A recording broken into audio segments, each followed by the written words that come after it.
త్వరలో మరో 35,000 ఉద్యోగాలు భర్తీ చేయబోతున్నట్లు ప్రకటించారు CM Revanth Reddy.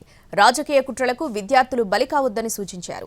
Civils mains కోసం ప్రిపేర్ అవుతున్న అభ్యర్థులకు 1,00,000 ఆర్థిక సాయం చెక్కులను అభ్యర్థులకు రేవంత్ రెడ్డి అందజేశారు.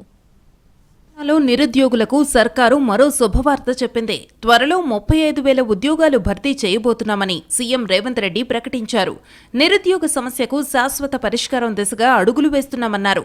90 రోజుల్లోనే 35,000 మందికి ఉద్యోగ నియామక పత్రాలిచ్చామని సీఎం తెలిపారు.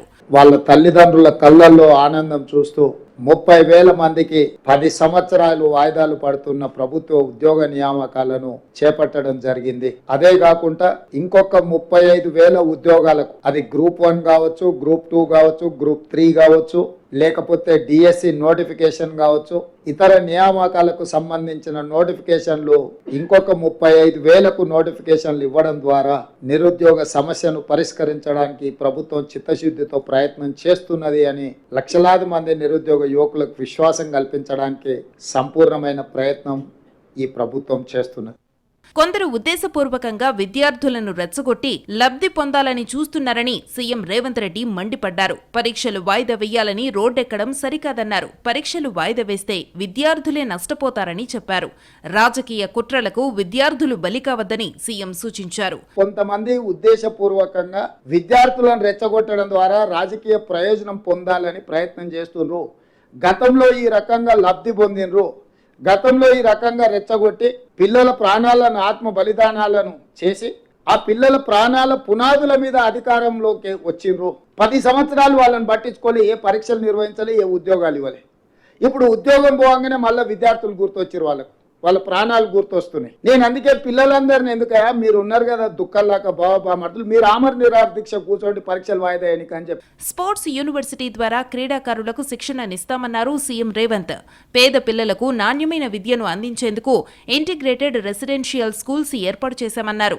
తెలంగాణలో విద్య సర్టిఫికెట్లకు మాత్రమే పరిమితమైందని సీఎం ఆవేదన వ్యక్తం చేశారు. అందుకే విద్యార్థులకు పనిచేసే సంస్థలకు మధ్య గ్యాప్ వస్తోందని చెప్పారు. అది పోగొట్టేందుకే స్కిల్ యూనివర్సిటీ ఏర్పాటు చేశామన్నారు. దానికి చైర్మన్ గా ఆనంద్ మహీంద్రాను నియమించామన్నారు సీఎం రేవంత్. సర్టిఫికెట్ తీసుకొని బయటకు వచ్చే వాళ్లకు వృత్తి నైపుణ్యం లేకపోవడం వల్ల, చదువుకు తగ్గ అనుభవం, చదువుకు తగ్గ శిక్షణ లేకపోవడం వల్ల ఉద్యోగ ఉపాధి అవకాశాలు వాళ్ళు కోల్పోతున్నారు. అందుకే అన్ని రకాలుగా ఆలోచన చేసి ఈరోజు యంగ్ ఇండియా స్కిల్స్ యూనివర్సిటీని ఒక ఐఎస్బి, ఒక IIIT మోడల్లో ఎవరికైతే చైతన్యం ఉన్నదో, ఎవరైతే శిక్షణ పొందాలనుకుంటున్నారో, ఎలాంటి రాజకీయ ఒత్తిడులు లేకుండా వాళ్ళకున్న నైపుణ్యాన్ని దృష్టిలో పెట్టుకొని వాళ్ళకు అవకాశాలు కల్పించాలి అని ఈ యంగ్ ఇండియా స్కిల్స్ యూనివర్సిటీని మనం ప్రారంభించుకున్నాం.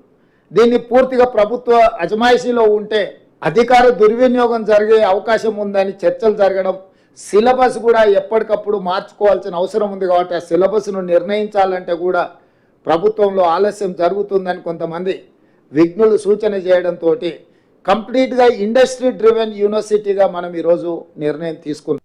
రాజీవ్ గాంధీ అభయహస్తం పథకంలో భాగంగా సివిల్స్ అభ్యర్థులకు రాష్ట్ర ప్రభుత్వం ₹1,00,000 చొప్పున ఆర్థిక సాయం అందించింది. వారికి సీఎం రేవంత్ చెక్కులు పంపిణీ చేశారు. మెయిన్స్ కు అర్హత సాధించిన 135 మందికి ఆర్థిక సాయం చేశారు. ఈ పథకానికి ప్రభుత్వ రంగ సంస్థ సింగరేణి కాలరీస్ నిధులు సమకూరుస్తోంది. ఈ కార్యక్రమంలో ఉప ముఖ్యమంత్రి భట్టి విక్రమార్క తదితరులు పాల్గొన్నారు.